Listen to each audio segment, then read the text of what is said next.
Hey y'all, it's Doll here. I'm back with another video. And so, ew, I don't know why I just did that.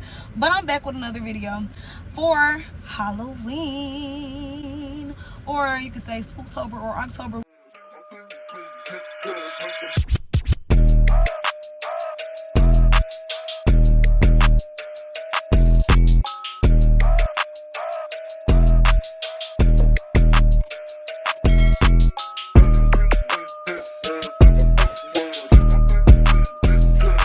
With some more story times. This time I'm having 2 more story times about scary paranormal experiences that have happened to me in real life, in real time. Now, the last story times, if you watched the last 2, go back and watch those, because these are going to be not continuations, but if you know the backstory of those 2, then you will kind of understand where I'm coming from with this first story. So the first story time took place in the same place where I told you guys I had just moved to, that new apartment in the new city that I was staying in, and I was going to that new high school, 9th grade, all of those things. So in this same apartment, the last story time that I told you guys about was when my sister said that she saw something in the apartment. So you're going to go ahead and have to watch that so you can understand where I'm coming from when I said that. But I told you the layout. So the layout is, we were staying on the bottom floor, and then it was somebody that stayed above us. So like I said, we're in the same apartment from that last story time. I'm like still freaked out to even get ready in my room to do any of those things. So I will always just take all of my stuff and then get ready in the living room, or go to the bathroom and get ready in the bathroom, and then just go in my room when it was necessary to get makeup or whatever I was gonna wear, and that's it. And of course sleeping there. But of course when you sleeping, you're not really thinking about like what could possibly be there. I don't know, I just pushed all of that stuff to the back of my head, so I never worried about it. But continuing on in the same apartment, in the mornings, I already told you guys that my dad used to leave, my mom used to leave early, my sister and my brother will all be going. I would be the only one left in the house getting ready by myself. So after that experience that she just told me about, I'm like, moving forward, this was an occurring thing that will always take place every morning that I would wake up. This particular morning, I was getting ready. I'm getting ready in the bathroom, mind you, because like I said, I'm not getting ready in my room while I'm up and vigilant. I'm not finna be getting ready. So I'm in the bathroom getting ready, and I'm hearing like a ball bouncing. So I would always hear just a random ball bouncing, just the ball bouncing, and it would sound like they were bouncing the ball directly on the floor, like, and making those noises. Now mind you, the people that stay upstairs above us, they did have a sun, but we had carpet. So it was just like, I would always try to, in my mind, like explain it away, have an actual logical explanation for everything. So my logical explanation was, okay, maybe that's the sun. But then I'm like, we have carpet. So if they were bouncing the ball on carpet, you would not be able to hear the ball bouncing all the way through the roof to the bottom floor. You would not be able to hear that on carpet. That's number 1. Number 2, yeah, they had a sun, but by the time I'm up getting ready, their son is already at daycare. Their son is already in pre-K kindergarten. They're already gone. So it's not going to be a little kid up there bouncing a ball because they're not there. So it was just so creepy. I would always hear the balls bouncing, but I would always turn some music on to like drown the sound out, so I would not have to hear it while getting ready, because I would literally freak myself out in the morning. So that was another paranormal experience that I did experience. It was so unexplainable. I still can't explain it to this day, but like I said, I always like to have some type of explanation. So that's my explanation for it. Maybe the little boy was still there, maybe he was bouncing the ball in the kitchen, I don't know. But it was just so creepy to even like think about. And I know for a fact nobody used to be in the apartment, so how could I hear a ball bouncing? I don't know. But moving on to the next story time. So the next story time takes place in my grandmother's house in her living room. So let me give you the backstory of this. So this story time was when I was about 8 or 9 years old again. We were living in the other city, not this new city that I told you about that was 2 hours away, but the first one. So we were living in that city, and my grandmother also lived there as well. So we would always go over her house and visit her. This summer night, my cousin came to visit. Like I said, she's from Illinois. If you go back and watch the first story time, you already know which cousin I'm talking about. This is the same cousin. So she lived in Illinois, so she came down. She would always come down for summers as well as Christmas break, Thanksgiving break, and things of that nature. So she came down and we all decided to have a slumber party at my grandmother's house. So what we did was we all went to Kroger and we went shopping. We got a lot of snacks to eat. So we got like hot Cheetos, popcorn, Ruffles, a lot of different types of chips. The puff corn, if y'all remember that, the puff corn, hot popcorn. We got ice cream. We got a lot of chocolate, gummy worms, just a lot of different snacks.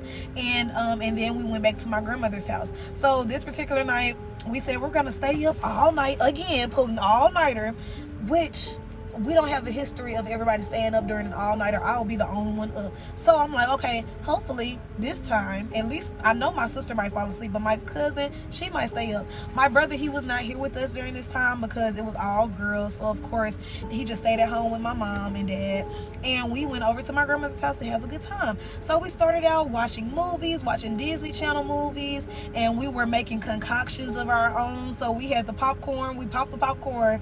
Then my cousin was like, hey, I know this new way of eating popcorn. It makes it taste really good with cinnamon and butter. It was really, really good when she ended up making it, but I'm not a sweet popcorn type of person, so I still had to pop my own popcorn and have me a little salty and butter in there because I don't like sweet popcorn for some reason. I just don't. I feel like sweet and popcorn just don't mix well together. I don't know. I feel like when things are salty, they should be salty. When things are sweet, they should be sweet. They should never combine. So I don't really like the sweet and salty type of taste, in my opinion. Of course, some people do like that, and to each his own. I pop my own thing of popcorn, and then we start adding our own concoctions, like mixing in all of the chips, the hot Cheetos, the Ruffles into the popcorn, and then we're just eating it. Then we had our ice cream. We ended up making sundaes. We put whipped cream in the ice cream, like just melted chocolate bars, which I don't recommend doing because the chocolate sauce is totally different from like a chocolate bar. The chocolate bar, it will harden inside of the ice cream, but the chocolate sauce, it never hardens. It stays that soft consistency. So of course we didn't know that being kids, so I'm putting the chocolate bar inside of it. I melted it, put it in there, and it was hardening, so I didn't really like that. And then we put gummy bears inside of it.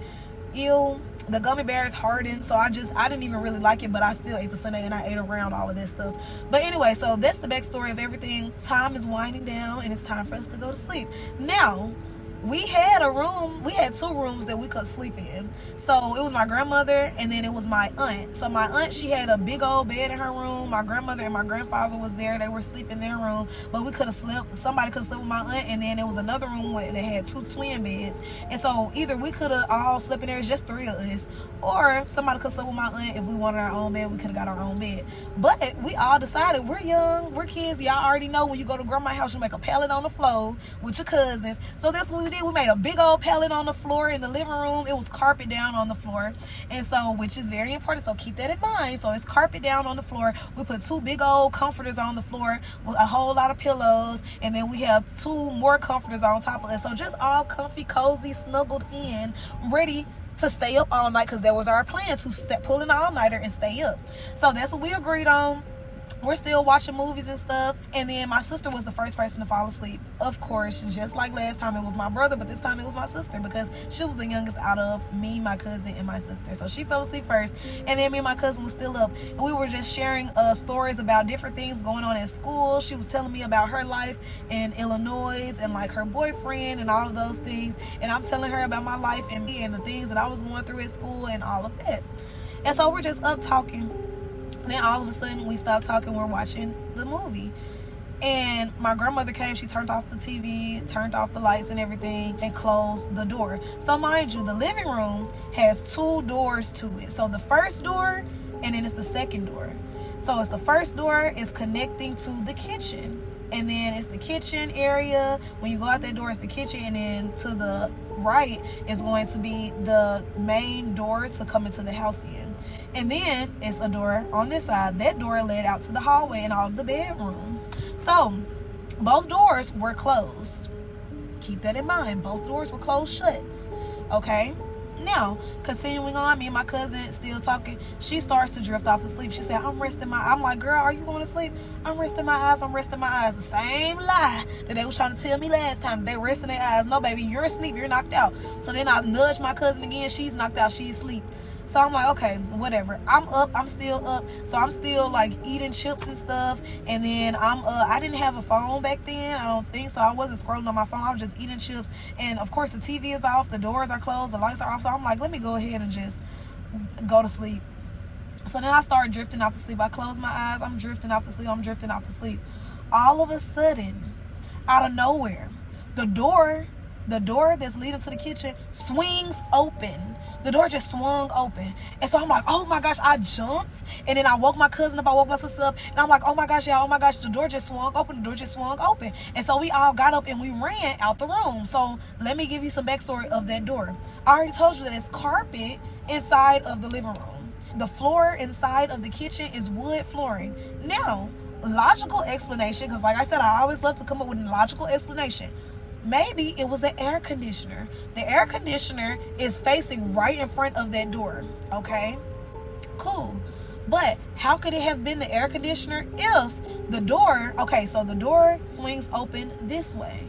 I could understand if the air conditioner was beating down on the door and then it swung open into the room. Do you see what I'm saying? Because if it swings open this way, it's no way for the door to swing open that way if it's no air coming in that way. Like, we're in the living room. It's no air conditioner or anything in the living room. It's a fan, but the fan is not on. So it's no way that it's getting so much air to where it could swing open. I could have even understood it a little bit more if the air conditioner was hitting the door and then the door swung open this way so it could swing open that way. But also, it still would be a oh my gosh moment because it's carpet inside of the living room. So even if the air conditioner was on the door and it made it swing open, it would not be able to just swing all the way open because it's carpet on the floor. You would have to have actual force for you to open the door this way when it's carpet on the living room floor. But the door did not swing open that way. It didn't even swing open that way. It swung open this way. So all of a sudden the door just swing open. I don't understand how. Another explainable thing that could have possibly happened in that situation is maybe if the door that's over here, maybe if somebody closed that door, then that door will swing open. I could understand that. But nobody touched that door. That door was closed the whole time. Everybody was asleep. My grandmother, my aunt, they were asleep. Nobody came in there and closed that door to make that door go open. Nobody came in there and swung the door open.